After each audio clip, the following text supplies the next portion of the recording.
How's it going, everyone? I'm still here at Vocab's house. We're working on some new episodes of Mohammed's Boom Boom Room. I would normally wait till I got home to record my classic videos, but there are so many stories breaking right now that I didn't want to get too far behind, so let's check this one out. Last month, a Saudi Air Force officer opened fire in a classroom at Naval Air Station Pensacola, where he was training to fly the fighter jets that the U.S. sold to our new BFF in the Middle East, Saudi Arabia.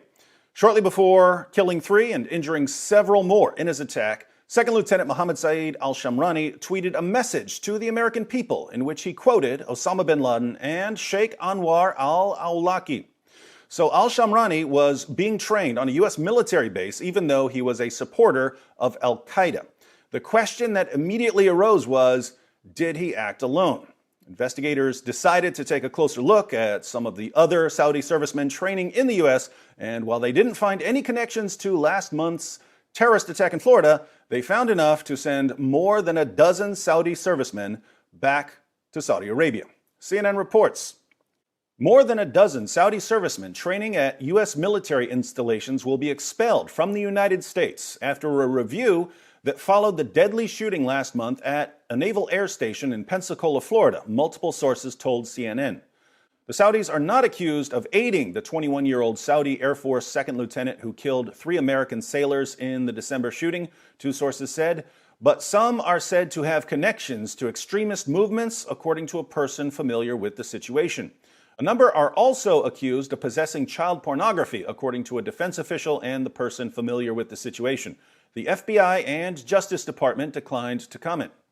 In the wake of the Pensacola tragedy, the Department of Defense restricted to classroom training programs foreign military students from Saudi Arabia while we conducted a review and enhancement of our foreign student vetting procedures, said Lieutenant Colonel Robert Carver, a spokesman for the Department of Defense. That training pause is still in place while we implement new screening and security measures. So, investigators checked the computers of Saudi servicemen training in the U.S. and found more than a dozen who were connected to extremist movements and or were avid collectors of child pornography. Now, some random person from any background could have the sort of personality that makes him want to join an extremist movement. And some random person from any background could be a sick pervert who wants to look at child pornography.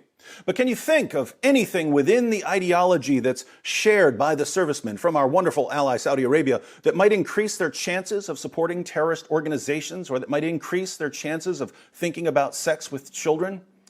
In other words, is it just a coincidence that these Saudi servicemen were drawn to violence and perversion? Or is it connected to their ideology? Let me know what you think in the comments section. All right, now I have to go shave because Jeffrey Epstein did not have a beard.